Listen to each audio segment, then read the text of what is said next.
All right, so 2 minutes of training camp is over. This is our 4-minute farewell to the summer and instant reaction to Eliot Wolf, Ryan Cowden, Christian Gonzalez, and some defensive coaches who all spoke today, Tuesday, the last practice of training camp. But the Patriots did a lot of situational work. Starters versus second-teamers, both offense and defense. And now they're going to fly to Cleveland on Thursday for the preseason finale, a game that no starter, maybe even their top 30, 40 players are not even going to play. So what happened here today instead? A lot of work behind the podium. Let's start with Eliot Wolf. First questions, of course, is about Kayshon Boutte. But Eliot Wolf didn't want to call it the Kayshon Boutte trade. He wanted to call it and said specifically, oh, you mean the Jalen Reed trade? Yes, the human bag of footballs that the Patriots just traded for in this deal with the Texans, as we know by now, sending Boutte to the Texans for Reed, a second-year safety, and a 7th-round pick. He said there was no concern about sending Kayshon Boutte to Houston, and Boutte's wishes did not factor in the decision to trade him now. What might have factored? We'll get to that in a minute. Elsewhere, Christian Gonzalez.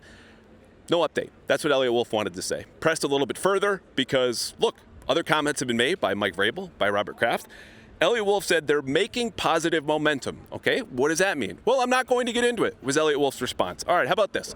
Robert Kraft said a month ago that the Patriots had offered Christian Gonzalez the richest contract ever for a corner in NFL history and the richest contract ever for a Patriot in franchise history. Is that still true?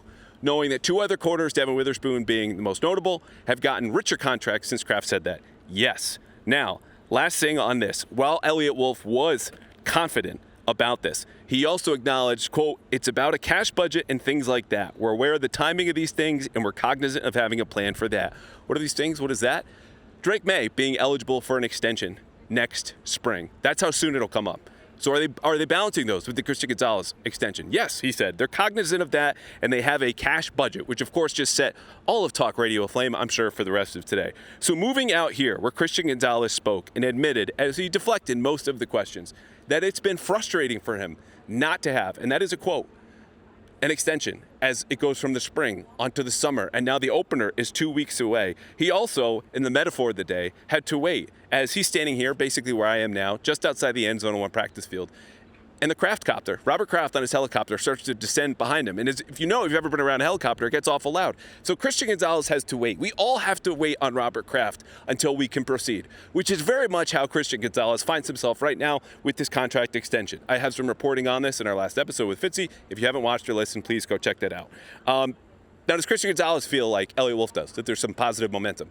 Gonzalez says, quote, I'm focused on today. And those were most of his comments, in addition to not wanting to get into his recent absence where he was away for 2 weeks.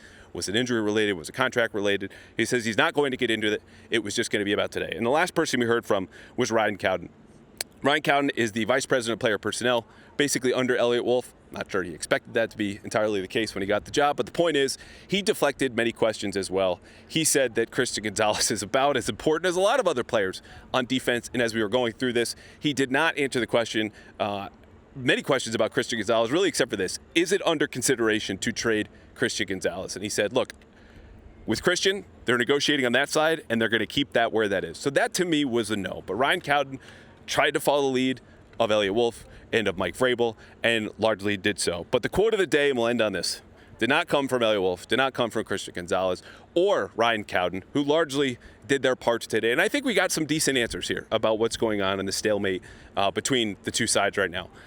It was Mike Smith, the outside linebackers coach, who was talking about Gabe Backus right before practice and said he's as mean as a wet mule. And who knew that mules do not like water as much as cats or some other land animals, but apparently when you're from Texas, as Mike Smith is, you learn things like this. So, speaking of Texans, Christian Gonzalez and the Patriots will have a walkthrough here tomorrow. They will fly to Cleveland for Thursday in the preseason finale, and we will continue to wait, not for the Kraft copter to land behind me and Christian Gonzalez, but to hopefully arrive with a big bag of cash for Christian Gonzalez so we can all get over this.